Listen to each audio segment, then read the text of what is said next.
1945년 광복과 함께 상해 임시정부에서 귀국한 김구 선생이 가장 먼저 들른 곳이 천도교 중앙대교당이었습니다.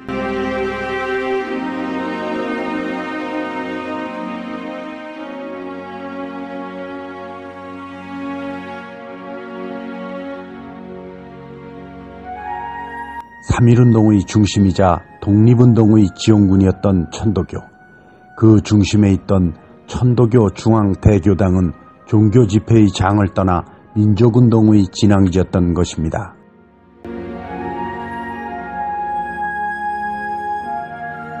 대교당 건립비 27만 원을 제외한 남은 성금은 상해 임시정부로 보내졌습니다. 건축비를 핑계로 독립자금을 만든 셈입니다.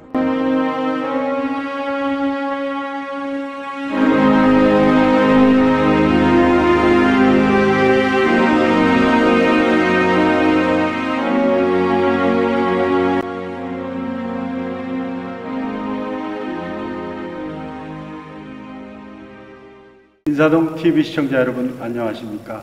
3.1운동 100주년을 맞은 뜻깊은 날을 보내며 동학혁명을 일으켰고 또 3.1운동을 주도한 천도교 중앙대교당에서 이동초 선도사님, 염상철 종의원 의장님, 윤석산 선도사님 세 분을 모시고 인사동의 오래된 건축물인 천도교 중앙대교당 그리고 천도교가 지닌 의미와 더불어 앞으로 우리 사회의 천도교가 어떠한 일을 해야 하는지 등에 관하여 이야기를 나누어 보겠습니다.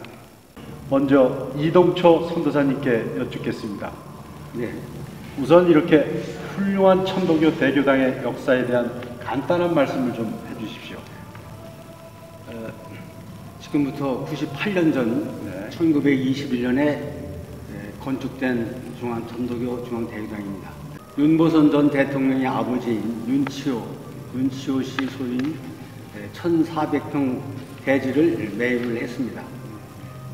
그러다가 그 후에 1918년 4월달에 이 대교당을 짓기로 결정을 하고 그해 12월 1일 이 기공식을 가졌습니다.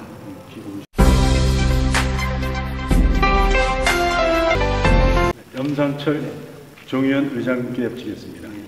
최근 천도교 조직에서 본 종의원의 발자취라는 방대한 대작을 내셨죠. 네, 천도교 중앙대교당이 중심이 되는 역사적 사실이라는 생각이 듭니다.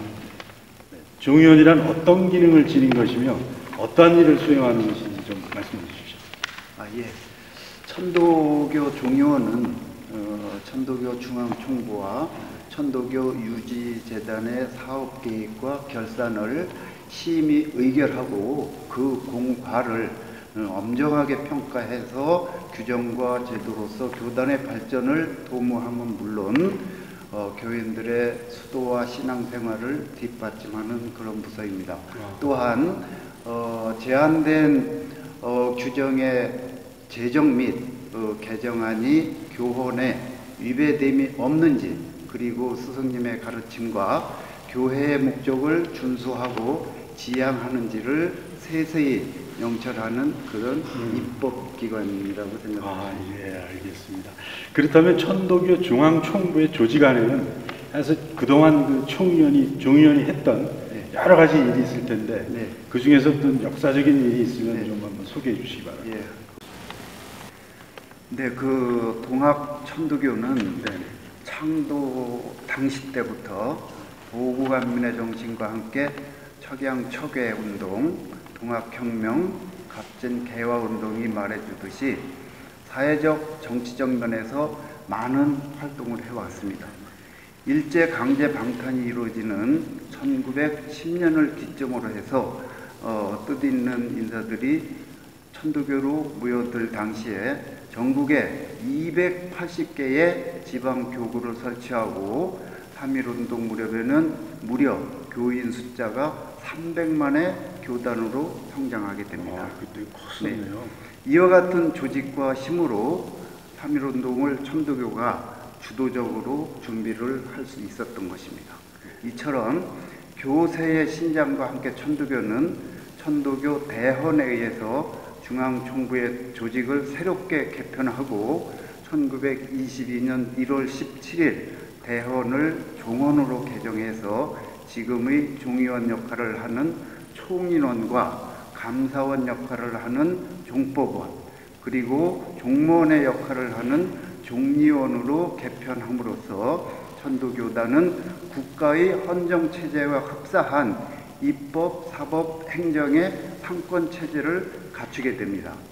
즉, 종의원은 우리나라가 일제로부터 강제 합병됨으로 해서 국권을 잃었을 때 국가의 기능을 대신하고자 하는 천도교의 열망에 의하여 편성된 입법부의 기능을 하는 기관입니다. 이제 우리나라가 자주 독립국가로서 우뚝 선 시대 오늘의 종의원은 천도교의 여러 제도와 법규를 제정하고 중앙정부와 유지재단의 예산 결산을 심의 의결하는 등 천도교의 조직 체계를 만들어가는 기능을 하고 있다고 말씀드릴 수 있습니다. 천도교의 실적인 수행기관이고 모든 걸 집행하는. 네, 아니 집행은 아니고 입법기관이라고 생각하십니다.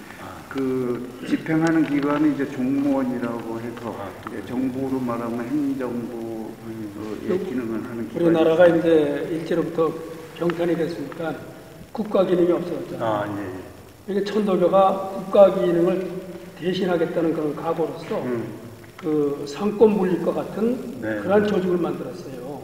그 종묘는 거기에 입법기관의 일을 하는 그런 그 비정한 각오로 만들어진 그런 작은 정부네요. 작은 정부. 네, 3.1운동을 여기서 그러니까 발생했듯이. 독립운동을 하고자 하는 네네. 작은 정부가 네. 임시정부 그 이전에 천도교는 작은 정부. 그러네요. 이걸 어떻게 유지를 해서 또 우리나라, 우리 민족 종교니까 천도교를 앞으로 나아갈 길, 뭐 어떻게 그 방향을 생각하고 계신지 그 점에 대해서도 좀 간단하게 좀 얘기해 주십시오. 예, 천도교는 그간 국가의 문제나 사회 문제에 아주 깊이 관여를 해왔습니다. 예, 그래서 이런 공 역시 많습니다. 그러나 아쉬운 점은 신앙의 문제에서 다소 소홀히 한 점이라고 생각을 합니다. 신앙과 사회 문제를 병행해야 하는데 사회 문제에 기울어져서 신앙의 문제를 놓친 부분이 없지 않아 있습니다. 따라서 오늘의 천도교는 신앙 본래의 문제에 주력해서 작은 일에서부터 찾아나가야 한다고 저는 생각합니다. 교리와 교사 등을 정립하고 이러한 천도교의 교리와 교사가 오늘 이 시대에 어떻게 활용되고 나아가 오늘을 사는 사람들에게 어떠한 새로운 희망을 줄 수 있는가의 문제에 고민해야 한다고 생각합니다. 예, 듣고 보니 굉장히 공감되시는 그런 말씀입니다.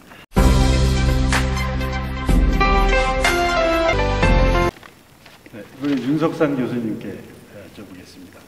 천도교는 150여 년 전에 우리나라가 아주 어려운 지경에 빠졌을 때 창명된 종교라고 알고 있습니다. 네, 그렇습니다. 이러한 천도교의 가르침은 당시 동학혁명을 일으켰고 또 3.1운동의 발판이 됐습니다. 이렇듯 이 중요한 근거를 마련한 이 천도교가 이러한 가르침이 어떤 면에서 이런 역사적인 사건을 주도하게 된 것인지 그 부분에 대해서 좀 말씀해 주셨으면 예, 좋겠습니다. 그렇습니다. 그 19세기 중엽은 우리가 아다시피 탐관오류에 의해서 그렇죠.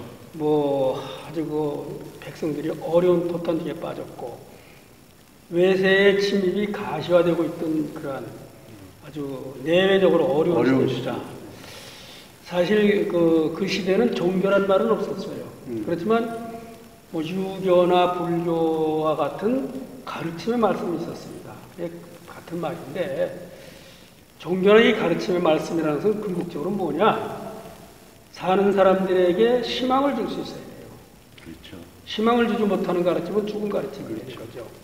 당시 동학을 일으킨 수은 최재우 대지사께서는 세상의 모든 사람들, 지존인 임금에서부터 저 천한 백정까지 하느님을 모신 귀한 존재라고 가르쳤습니다. 그렇게 되니까 당시는 신분사회이기 때문에 상층계층만 이 사회에서 활동을 하고 하층계층은 수동적으로 모든 걸 할 때예요. 시대적 위기를 극복할 수 있는 힘 역시 상층계층에만 있다고 생각을 했는데 이수훈 최재호 대진사의 가르침을 받은 하층 계층의 사람도 나도 하늘님을 모신 존귀한 존재고 나아가서 이 시대를 이끌 수 있는 주역이 될 수 있다라는 자각을 하게 되는 거예요. 자각을 하고 못하고는 굉장히 중요한 거죠. 그러한 자각을 일깨워준 것이 수훈대진사의 시천주 모두 하늘님을 모셨다는 가르침이 됩니다. 그러한 자각 위에서 그 시대적 어려움을 극복하기 위해서 앞에 나설 수가 있었습니다. 그래서 동학혁명이 그들에 의해서 일어난 것이고 그 정신을 받아서 1904년은 갑진 개화운동이라는 걸 해요. 우리나라 최초로 상투를 자르고 신옷을 입지 말고 이러한 그 의식의 개혁을 하게 됩니다. 그리고 1919년 일제병탄기에는 전 국민이, 전 민족이 같이 일어나서 일제여가부에서부터 벗어나고자 하는 독립운동을 일으키게 된 그 원동력의 신이 바로 동학천도교의 시천주라는 가르침. 내가 무엇인가를 일깨워준 가르침이라고 생각을 합니다. 하늘님이란 말 저도 어서 책에서 읽은 것 같습니다. 네. 근데 오늘 새삼스럽게 교수님 말씀 가슴에 이렇게 다 와서 닿는 것 같습니다. 지금 일반 국민들이 천도교가 우리 종교라는 건 거의 모르시는 분 없을 거예요. 그죠? 그러나 과연 천도교가 어디 있고 친하냐에 대해서는 사실 상당히 멀어요. 그러면 오늘 이 현대사회 속에서 과연 천도교의 가르침을 어떻게 우리 국민들이 알게 하고 그 진인 의미를 진정하게 그 가치를 알게 하려면 그 의미를 좀 요즘 방송을 통해서라도 우리가 자원 방송이지만 한번 좀 말씀해 주셨으면 좋겠어요. 저는 그렇게 생각합니다. 아까 처음 말씀드린 것 같이 네. 모든 모든 가르침은 사람들에게 내일의 희망을 줘야 돼요. 생텍쥐베리의 어린 왕자의 그런 얘기가 나와요. 사막이 아름다운 것은 사막 자체가 아름다운 것이 아니라 어딘가에 오아시스가 있기 때문에 아름답다고 했어요. 오아시스라는 것은 사막을 가는 자 사람들에게 희망이었어요. 그렇듯이 우리 삶이 힘들더라도 내일의 희망을 줄 수 있는 가르침을 만날 때 이 세상은 아름답고 살아갈 수 있는 거라고 생각합니다. 바로 그러한 것을 메시지를 줄 수 있는 종교. 우리가 생각하는 종교가 외형적으로 커서 굉장히 큰 교당을 짓고 신도수가 많고 그리고 부와 권력을 지닌 종교보다는 그러한 희망의 메시지를 줄 수 있는 종교로 거듭돼야 된다고 생각합니다. 다만 이 천도교는 아까 말씀드린 듯이 하늘님을 모두 모신 존재인데 내가 하늘님을 모셔서 나만 존경한 것이 아니라 상대 역시 하늘님을 모셨기 때문에 그 상대를 존중해주고 배려해주는 그러한 태도를 갖는 것이 천도교의 기본 정신이에요. 그것을 천도교의 2세 교주인 해월 신사께서는 사인여천, 사람을 하늘님같이 잘 섬겨라 이렇게 했어요. 지금 오늘 현대사에서 가장 부족한 것은 상대에 대한 존중과 배려라고 생각합니다. 그렇기 때문에 왜 그러느냐? 현대사회는 경쟁이주의 사회예요. 서로 이기려고 되니까 상대를 배려하기보다는 이겨야 되니까 배려의 정신이 없죠. 바로 이러한 시대에 천도교가 갖고 있는 상대에 대한 존중과 배려의 정신을 발휘할 수 있는 그 가르침을 펼 때에 이 사회가 조화와 균형을 이뤄서 서로 같이 살아가는 상생의 정신으로서 살아갈 수 있는 길이 마련된다고 생각합니다. 그래서 그러한 것들을 천도교의 중요한 그 교리의 덕목으로 나와 있으니 그것을 잘 개발해서 이 세상에 메시지로 던져줄 수 있을 때에 천도교는 지난날에 그 영광을 찾을 수 있어요. 일제시대에는 우리만 혼자 독립운동을 하려 하지 않고 기독교와 불교를 같이 끌어들여 포용해서 하는 그런 배려와 균형의 정신이 그대로 발휘됐습니다. 그런가 하면 독립선언문을 보면요. 독립선언문서는 일본을 쳐서 멸망시키고 우리가 독립하자는 얘기를 안 했어요. 일본도 잘못된 데서부터 빨리 나와서 우리와 같이 손잡고 인류 번영에 동참하기를 권하는 것이었습니다. 독립선언서가. 그래서 위대한 것이 된 거죠.